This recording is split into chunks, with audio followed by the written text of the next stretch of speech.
fasting beast. Greatness requires obsession. It demands sacrifice. Are you willing to sacrifice your are you willing to sacrifice your comfort? Are you willing to sacrifice your instant pleasure? So you need to choose your pain wisely. The pain of regret is something that's gonna be forever. The pain of discipline is momentary, but it comes with a joy, and the joy is forever. So you need to start acting right now, so you can change. So you can change your you can change your reality. You can have a better life. You need to choose your pain wisely.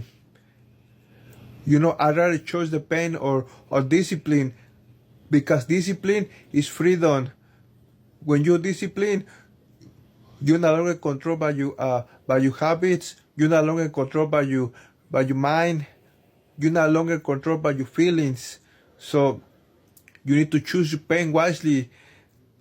Do you choose the pain of regret, or you choose the pain of discipline? I am the fasting beast.